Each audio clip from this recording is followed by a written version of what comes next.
Hello दोस्तों, this is Manish Saini. तो आज हम बात करेंगे यहाँ पर 2 सितंबर के करंट अफेयर के बारे में बात करने वाले हैं। चैनल पर अगर आप नए हैं तो प्लीज़ सब्सक्राइब करें, दोस्तों के साथ शेयर करें।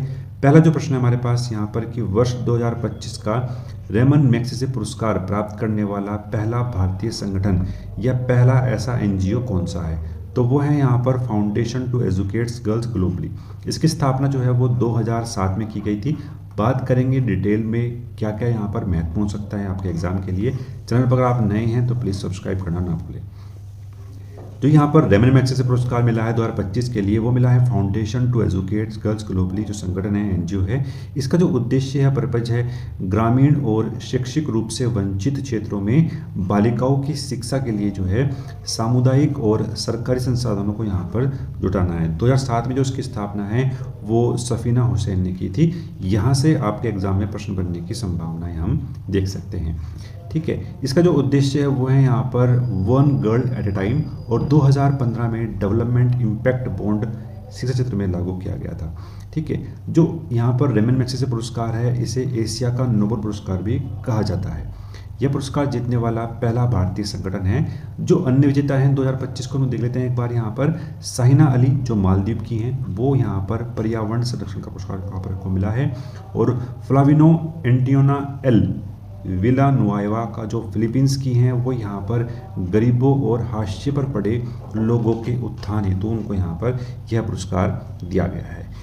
नोबेल प्राइज ऑफ एशिया भी इसको यहाँ पर कहा जाता है, और इसकी जो स्थापना है वो 1958 में की गई थी। यह जो पुरस्कार है वो 7 नवंबर 2025 को मनीला फिलीपींस में जो है दिया जाएगा। तो काफ़ी महत्वपूर्ण यहाँ पर ये आप लोगों के लिए था। नेक्स्ट प्रश्न हमारे पास यहाँ पर कि बिहार सरकार द्वारा महिलाओं को रोजगार अवसर प्रदान करने हेतु शुरू की गई नई योजना का नाम क्या है? तो वो है यहाँ पर मुख्यमंत्री महिला रोजगार योजना जो है बिहार सरकार के द्वारा शुरू की गई है।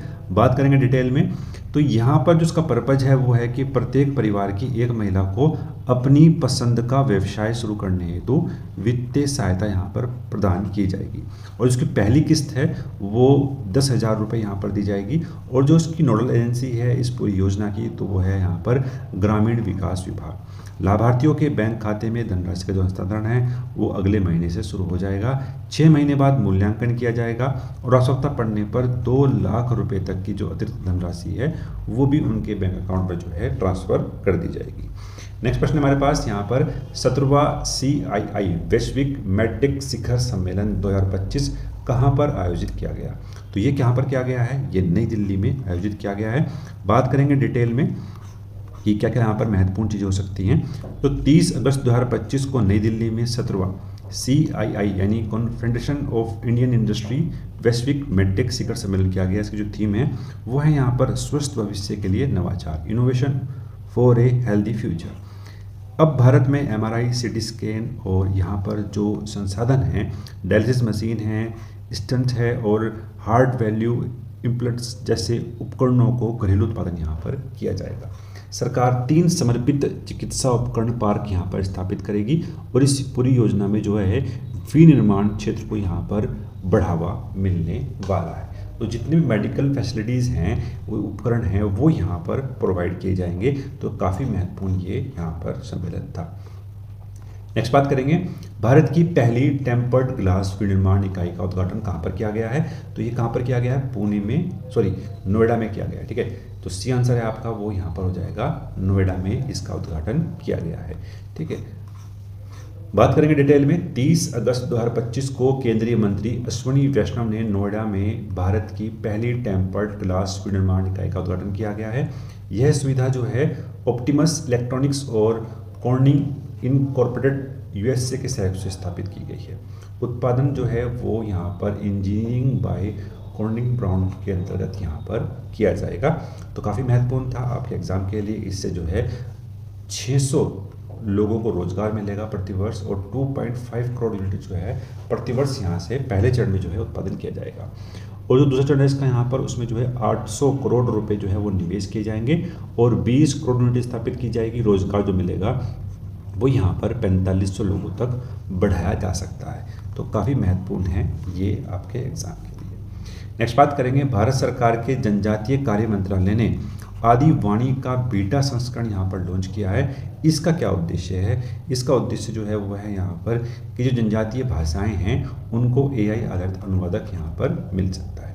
तो बी जो है आपका यहाँ पर वो राइट आंसर हो जाएगा।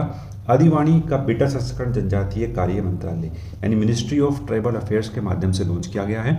यह भारत का पहला AI पावर्ड ट्रांसलेटर होगा जो विशेष रूप से जनजातीय भाषाओं के लिए बनाया गया है। इसका उद्देश्य जो है वो जनजातीय भाषाओं का संरक्षण, उनका डिजिटलीकरण करना और उनका पुनरुद्धार करना और साथ ही शिक्षा, स्वास्थ्य और सरकारी योजनाओं तक उनको पहुंचाने में अब यहाँ पर हेल्प जो है वो मिलने वाली है।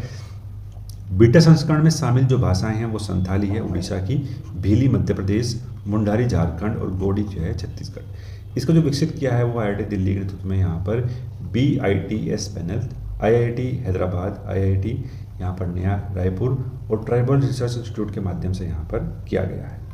नेक्स्ट प्रश्न हमारे पास यहाँ पर कि प्रधानमंत्री नरेंद्र मोदी जी ने CSO शिखर सम्मेलन 2025 में भारत के दृष्टिकोण के 3 नए स्तंभ यहाँ पर कौन कौन से बताए हैं?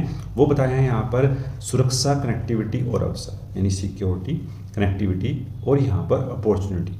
तो 3 जो है यहाँ पर चीज़ें बताई गई हैं प्रधानमंत्री नरेंद्र मोदी जी के माध्यम से।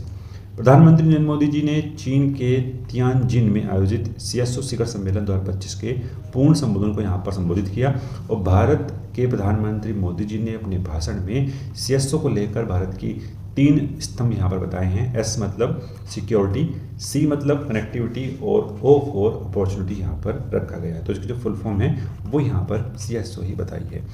नेक्स्ट प्रश्न की बात करते हैं। राष्ट्रीय आयुष मिशन और राज्यों में क्षमता निर्माण पर 2 दिवसीय शिखर सम्मेलन 2025 कहाँ पर आयोजित किया गया है? तो ये कहाँ पर? नई दिल्ली स्थित अखिल भारतीय आयुर्वेद संस्थान में जो है स्थापित किया गया है। बात करेंगे डिटेल में। आयुष मंत्रालय द्वारा 3 से 4 सितंबर 2025 को नई दिल्ली स्थित अखिल भारतीय आयुर्वेद संस्थान में एक शिखर सम्मेलन यहाँ पर आयोजित करेगा। इसका जो विषय होगा वो होगा यहाँ पर राष्ट्रीय आयुष मिशन और राज्यों में क्षमता निर्माण। राज्यों में इनपुट लेकर नेशनल आयुष मिशन को मजबूत और व्यापक करने की जिम्मेदारी यहाँ पर दी गई है। तो ये प्रश्नों को हमने यहाँ पर डिस्कस करा जो कि आपके एग्जाम के लिए काफ़ी महत्वपूर्ण थे। तो मिलते हैं नेक्स्ट वीडियो में। धन्यवाद। जय हिंद।